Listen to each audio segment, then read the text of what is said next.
The views, information, and opinions expressed during the following program are solely those of the individuals involved and do not necessarily represent the views of Access Communications, its representatives, or its employees.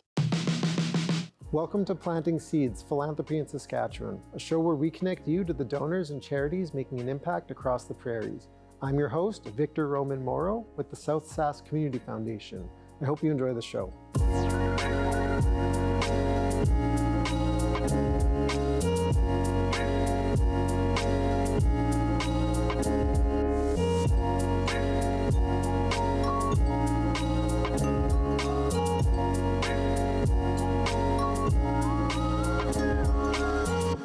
Hi, I'm joined today by Cody Sharpe and Vanessa Amy with Nonprofit Governance Solutions. In this episode, rather than kind of having that direct donor conversation or that direct charity conversation, we're going to be having more of a look into the services that a lot of charitable organizations can use when they're actually looking at being strategic, needing solutions, being more efficient, just making sure things are getting done right. And I know you guys are located out of Moose Jaw, but you serve kind of the broader Saskatchewan.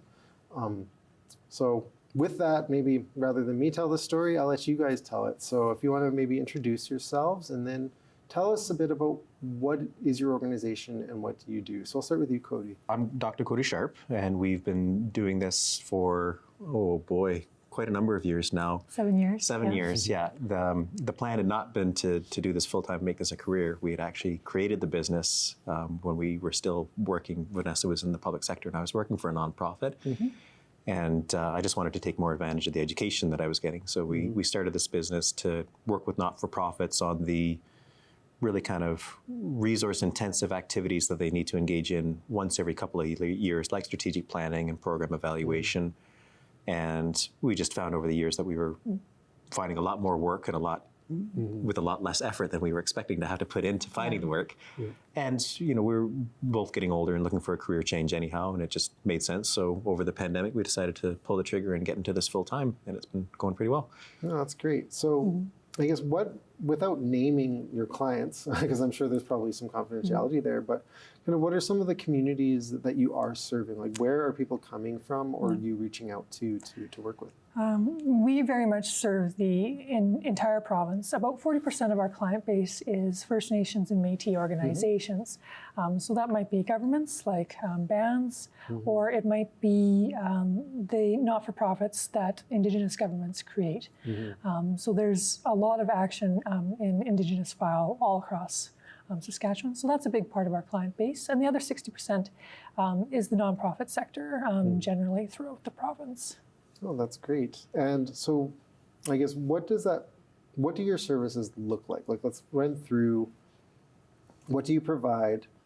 What do people come to you needing? And kind of like, how do you kind of guide them through, here's a challenge, here's the solution, here's how we get there? Mm-hmm. It's a fairly extensive range that we do offer just because we do have quite a bit of education and experience. We've both been on boards between the two of us for probably over 40 years at this point. Yeah. So strategic planning and program evaluation, as I mentioned, a lot of grant writing because everybody needs more money. And, as you know, grant applications and reporting and follow-up can take a tremendous amount of time and hours. So organizations are often looking for that kind of support. Stakeholder engagement, community engagement. I've got a fair bit of background in that with my past working with First Nations communities on duty to consult files. Yeah. And then also advocacy planning and coalition building, teaching organizations how to interact with government and lobby and influence government. Okay, that's great. Do you have any kind of, specific or not too specific stories that you might want to go into that highlight a bit of the work you've done? We were employed by the Wakima Valley Authority in Moose Jaw last year for an extended period to help them revitalize their strategic planning process. Okay. They had quite a bit of staff turnover in a brief period of time, and strategic planning had fallen by the wayside for them. So they asked us to come in and help them, develop some implementable, actionable goals that could be carried out over a brief time period, 3 years, to keep everybody focused and working hard. And also to help clarify in the community's mind that they're a separate entity from the municipal government. Yeah. One of the things that we found when we were doing the community engagement portion of our strat planning process is that there was a lot of confusion in the community around what type of organization this was. There was an assumption that this is basically the Parks Department or the Recreation Department, when in fact it's its own incorporated entity with a charitable designation and actually operating under a piece of legislation. Yeah. And when the public doesn't understand what the organization is, their willingness or readiness to support it is going to be lower because they think, well, why would I donate to you if you're a branch of the government? Strategic planning, in our experience, we use it as an opportunity not just to educate and upskill the boards and the EDs, but also to educate and upskill the community members or the stakeholders who rely on that organization, to educate them as well, and to try and improve that member to volunteer pipeline as well. I'm curious, was there any, because obviously there's the public viewpoint of what the organization does, was there anything kind of internally to look at as well, as far as like people under the umbrella having a strong understanding, or was that pretty well established? For them, it was quite well established.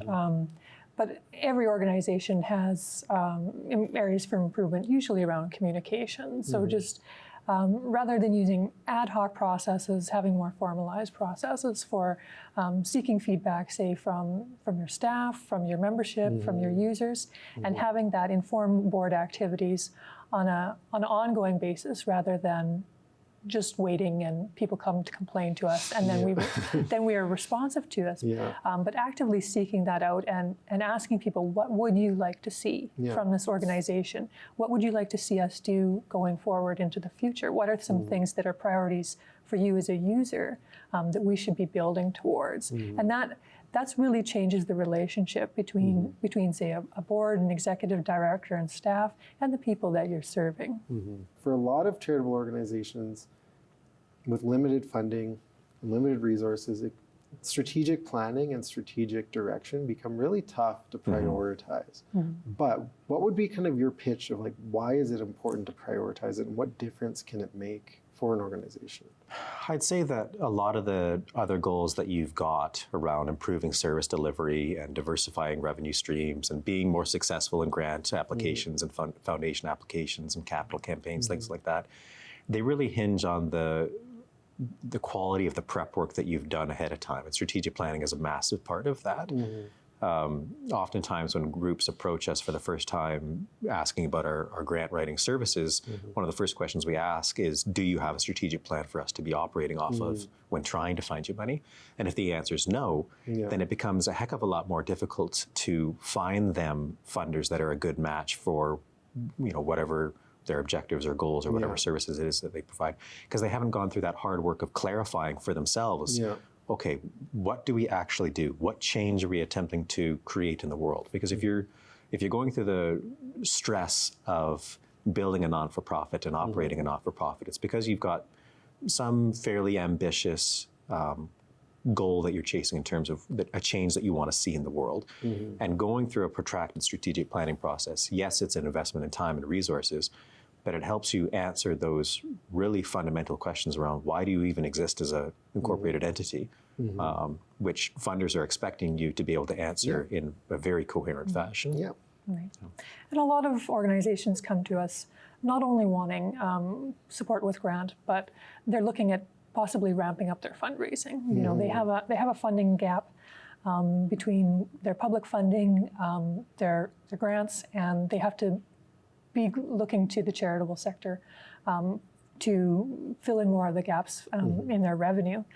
And it's really difficult for an organization to do that if they haven't already made that part of their strategic plan. To make a shift like that is a large shift for an organization to make. And it's hard to put yourself in front of donors if you haven't done that legwork already of a strategic plan. You can't develop a good fundraising plan without having a strategic plan put in front of it. That right there, I think, is a perfect point, especially when we talk about everybody needs more funds. Fundraising is becoming more and more difficult. It's just the reality of it, and costs are going up for things too. So even even if when we, not even just talking about expansion, but even just sustaining what exists, I think most organizations are in a spot where just coasting by is actually falling behind. Now, Absolutely. right? Yeah, absolutely. That's a really good statement of where the nonprofit and the charitable sector is at right now across the province. Yeah. They're really, really challenged.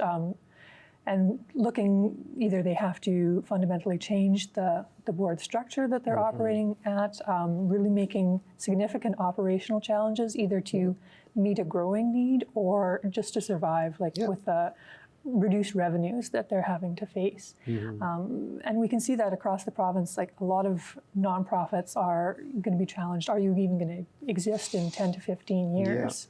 And they are having to look at, do we have to really change our mission, vision, and goals in order to be able to obtain funding going forward, or do we just need to change and amalgamate with other existing nonprofits that have operated at a grassroots level, so that we can pool our resources together and collaborate in order that we can maintain the funding that we have. So they're really, boards are, I feel for the boards, they're facing some really major challenges that are not going to go away anytime soon. So. No, for sure. And like from the charity side of things, and I, for a short span of my career, was on the charity side of things, and I can even say, and it was kind of before 2022, so things were a lot less chaotic when I was in there. And even at that time, it's like when you look at making kind of, whether it be strategic change, structural change, any sort of fundamental change and innovation, there's so much work that goes into it, and it can be daunting. And the reality is like, through the Community Foundation, we work with, let's say, food security. We work with a lot of people, and I like to just pick food security because I feel like it's really tangible for people to understand. People feeding people, easy to understand that A to B.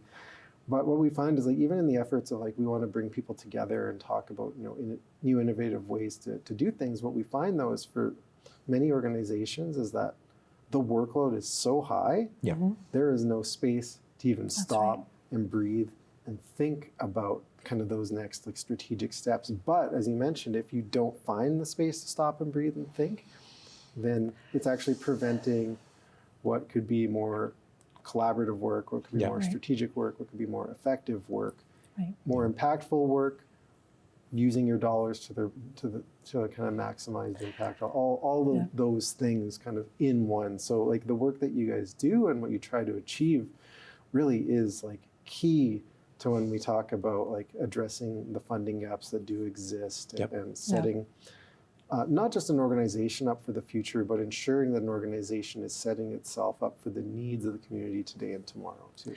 That's right. And in the absence of your strategic plan or any goals for your organization is strapped for cash, and they end up chasing shiny objects. Here's a grant right now. We need desperately money, so we're going to do this. And it might take your organization in a direction that really hurts your organization over the long run or the medium term. And we see a lot of organizations have got themselves into that situation, and now they're a little bit lost, and they have a whole bunch of service lines, and it's very, very difficult for them to maintain any of them. So that's where the board needs to really stop and say, is this worth pursuing or not? Do we need to shed some of our service lines in order to do this because we just need this funding and that's what we need to do? Or do we say, no, we're going to focus our efforts on what we are good at doing?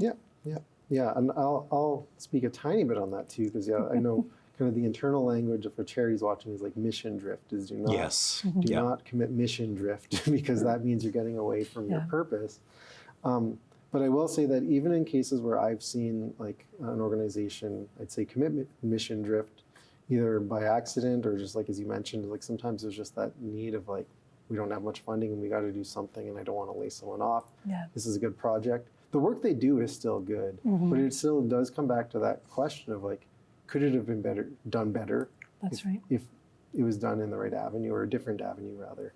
And often I think the answer is probably yes. And it's an ongoing challenge, I know, in the sector to really look at, and I think I've said this on the show, but this is kind of what I say all the time at work is like, the way things are working now is like pretty good. It's good.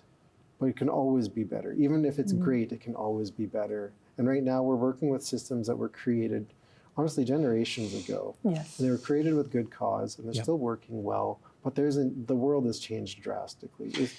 Especially even just in the last few years, the world has changed drastically. Yeah. So that need to innovate and think of new ways, not just from like a board structure level, but even from like the funder side of things, and like how can we make a sector that's, again, like better equipped, where a funding opportunity is more in alignment with the community needs, so that the community organizations aren't trying to chase something, but rather something is built where the people can do their cause to its best impact, if that makes sense. Right.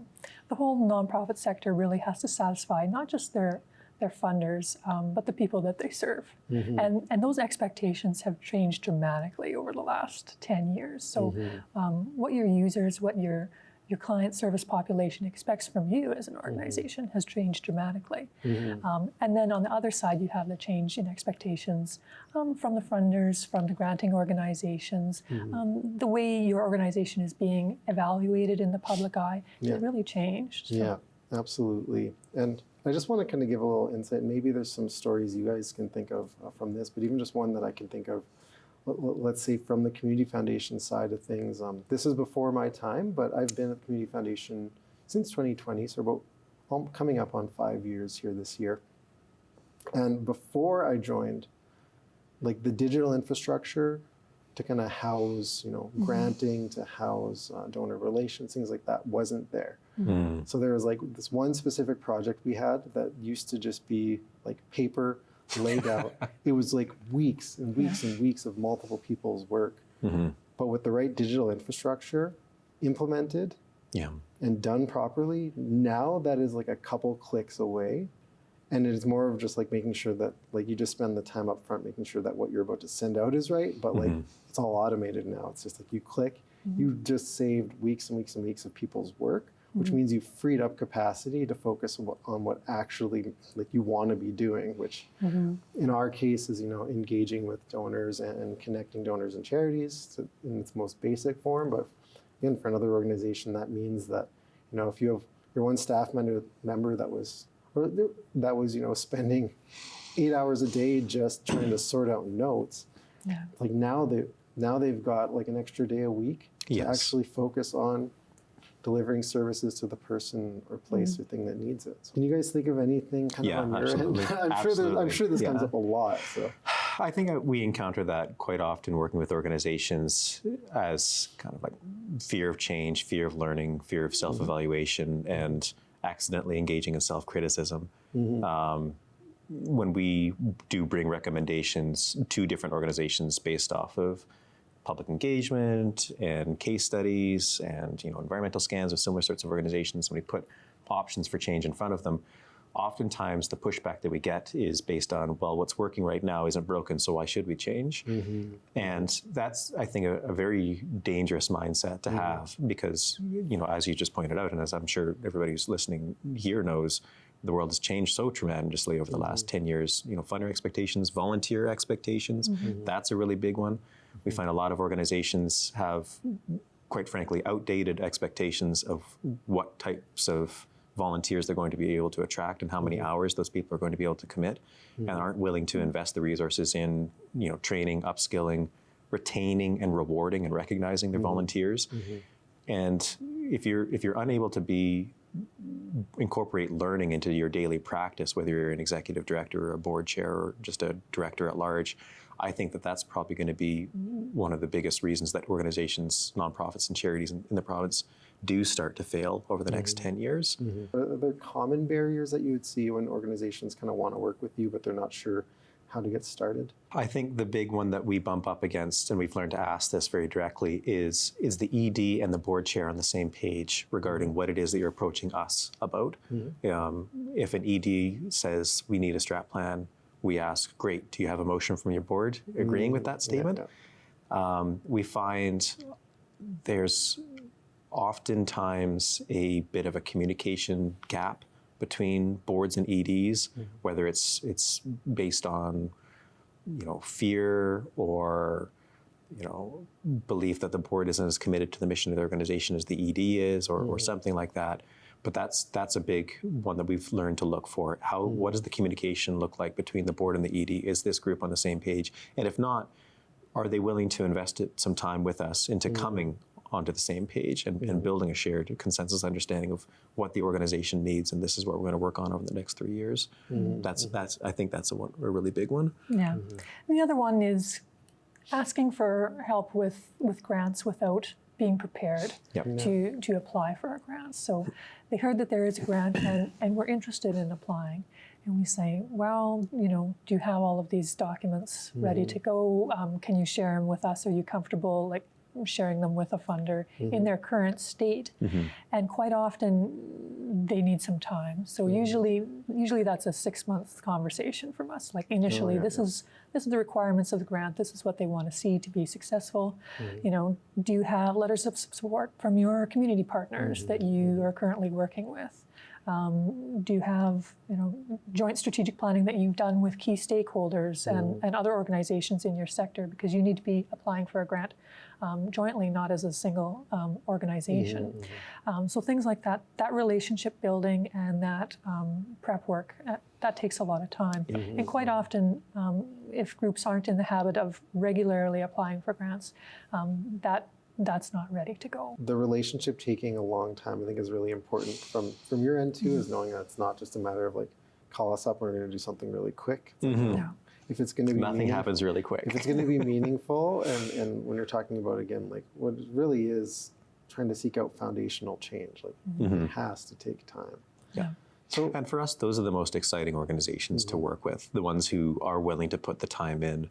And build that deeper relationship. For us, that's really energizing work, and really, the reason we left our government jobs to begin with and go into this full time. We want to work with organizations that are serious about affecting large-scale, meaningful change in their communities. What does it mean to you to come in day to day, or every day, and be able to work with community organizations that are making a difference? Like, how does that differ? How does your life feel or look different than it did maybe before to today? I mean, everyone that works in the nonprofit sector, you're there because you want to be there. Nobody's doing that because it's just a paycheck for them. And they have some other intrinsic motivators, if it's their own life or just something as simple as saying, I want to leave my portion of the world in a better state than when I found it. It's very much about people's personal and individual values and about their collective values that they express through working in a nonprofit or in a particular portion of the nonprofit sector. So people really, really believe, people are really passionate. And it's really easy to engage folks that already have those intrinsic motivators there. And all nonprofits do tremendous work on a shoestring budget and with, only some of the tools that they need to do. And there's a tremendous amount of efficiency there in the nonprofit sector that other sectors can't replicate that. The other thing that's really exciting, particularly when you're with smaller, really nimble grassroots organizations, they can respond to change very quickly. And that's something, if you're a large multinational corporation or a C-level board or, a government entity, that's really hard for you to make those really rapid changes. And that's where the nonprofit sector, they have the advantage to do that. Absolutely. Our community foundation and Community Foundations of Canada, a couple of years after the onset of the pandemic, there was multiple emergency recovery funds. There was one specifically about kind of recovering post pandemic when everything was opening up. And what I thought was really unique is the stream that came through us that we managed was around kind of reimagining. There was a lot of language, so I'm going to try to make it easy. It was really to me, the essence was reimagining infrastructure, strategic direction, and potential amalgamation of organizations. And it was about getting organizations to be able to actually apply for substantial funding, to have organizations like yours go in and do that full assessment and spend a year with them, up to a year with them, and kind of transform those organizations. And what we saw out of that is, like I said, there were some organizations there that everything was pen and paper, and they just needed somebody to like actually go in and create a proper infrastructure. And then the impacts of that are, as I even mentioned in our example at my work, it's tenfold. And then same thing with organizations that like, they know that they need to merge together. They don't know how. They can't find the resources how. That funding opportunity lets them. But those funding opportunities are tough to come by. It is usually when people are seeking funding and you say, okay, will you give us funding to just sit down and talk in a room? This is essentially what you're asking. It doesn't look like on the surface as, it's harder to convince, I think, a donor sometimes of that work. But what I would say is like, it's really important. And I guess my call is like, this actually helps all those other things so much. We've convinced ourselves in the nonprofit sector across North America that nonprofits should be able to function on 10 to 15% of donations. Which is nonsense. And no one has done this for decades. Right? You get into some really creative reporting, right? And we all know this, and the sector knows this, and really the donors do know this. It's okay for donors to support your capacity building of your organization so that your organization can survive for more than a 12 to 18 month period, so that they can plan 5 and 10 years out. It's very, very difficult for an organization to say, make a 5-year strategic plan if they only have a budget for the next 18 months. And so for them, they cannot develop a multi-year evaluation of their programming, because donors want to see that, evaluation of your impact.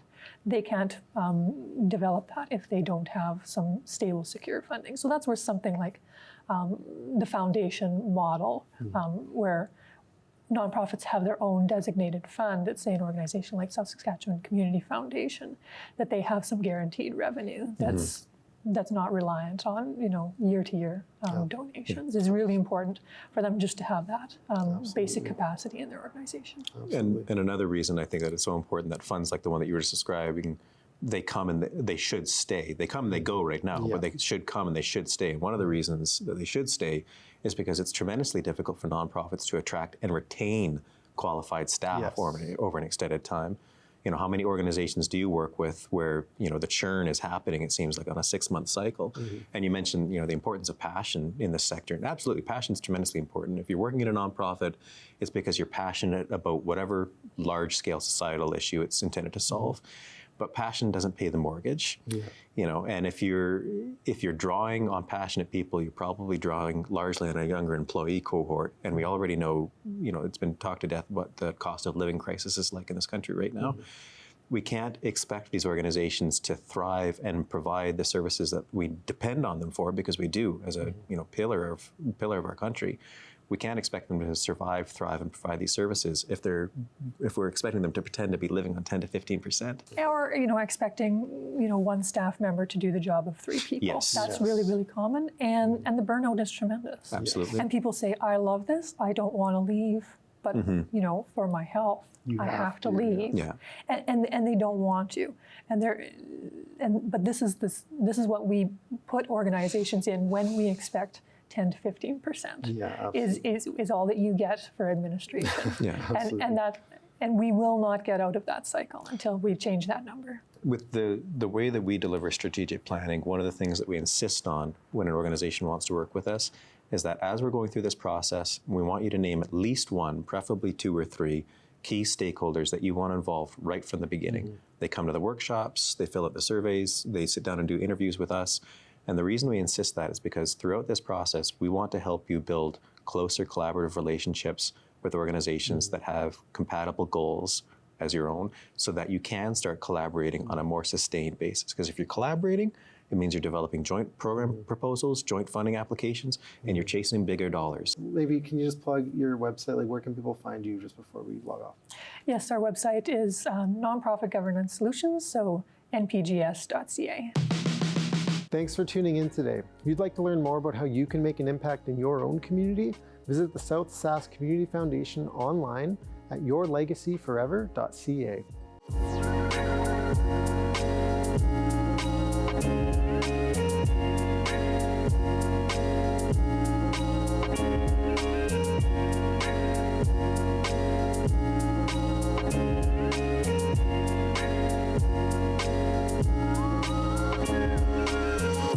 If you'd like to share your feedback on the program you just watched, contact us today